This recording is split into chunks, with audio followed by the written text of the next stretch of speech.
I was struggling at that time with alcohol, and she was struggling with me, struggling with alcohol, and I remember one of the things that I said was, you knew who I was and what I did before we got married. Why are you getting all up about it now?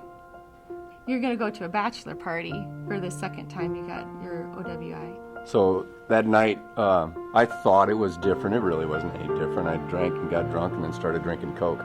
So I was coming from Sioux City up K22, and I just blacked out. I mean, when I came to, I was doing spins on K22 and hit the ditch and rolled the truck. There was a fellow that saw it, called it in right away, said that he didn't think anybody could live through that. So I got politely handcuffed and hauled off to Lamar's.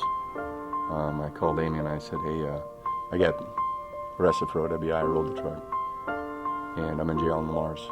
And I'm pretty sure I remember the exact words where I'm not surprised. I mean, you kind of told me you rolled the truck, but so I wanted to see it. It was just mangled, and I just thought, oh my gosh, I mean, he could have been thrown from it. I mean, it could have been a lot worse. I mean, you come out of it with like not even a scratch. A bump in the head. And so I looked at that and I thought, oh my goodness. To me, it looked awful, and I looked at him and he's almost got this little smile on his face. And I'm thinking, what is he kind of smiling about? And he's like, yeah, I rolled the truck. Just kind of like, yeah, it's just one more thing I did. And I looked at him and I said, you know, do you see what's in the back of this truck here? And he looked, and it was a crumpled up car seat. It was our extra one, so when you have to bring the kids, we wouldn't have to switch vehicles with it. So here's this extra car seat. It's in the back of the bed, and it was just mangled. I mean, just the metal on it, it was just crunched up.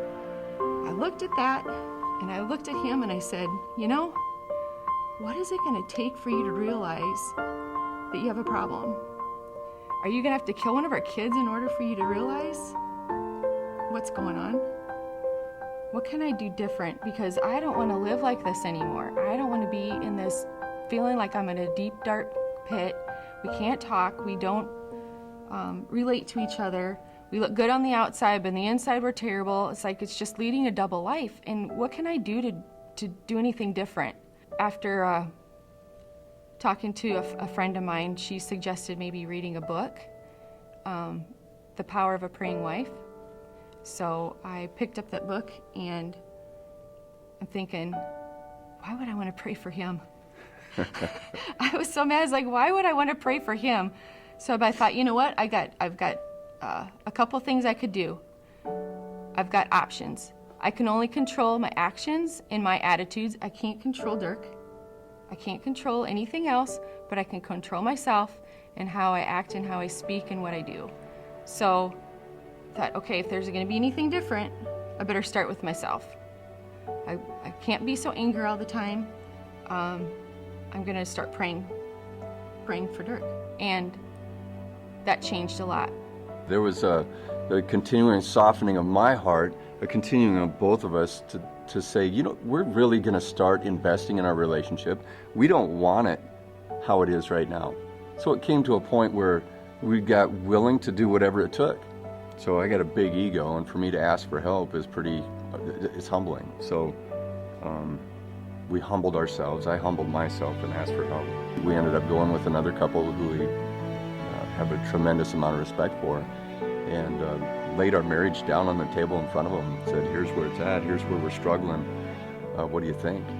And the recommendation was that I seek counsel. What about her? So I ended up seeking counsel, professional counsel, and started exposing and dealing with a lot of deep-rooted pains from my past to be able to move our relationship forward. And there was 2006 is when I got saved. And at some point after that, God got put in the proper order of our marriage. And it was closer to now than it was 2006 when God truly got put to the center of our marriage.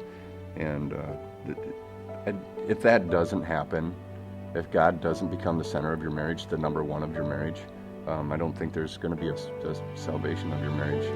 There's a saying, if you spot it, you got it.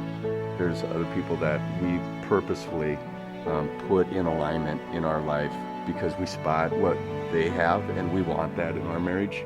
I need the help of godly men speaking into my life so that I can be the husband that I need to be to my wife. I took our RV to Ponca State Park for the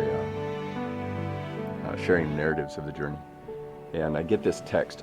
I'm there early at church to pick everybody up. We're just going to congregate there and then pile in the RV and then head out. I get a text from Amy and she says, "Oh, honey, I'm so excited for your day. I know that this is going to be a gift for you and you're going to be a gift for a lot of other people." And then she signed it. Normally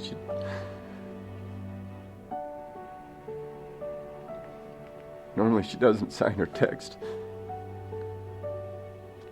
And she signed it, "Your best friend, Amy." And it was in November, right at 3 days after our anniversary. Was the first time I've ever heard her call me her friend. We're buddies now. We're buddies.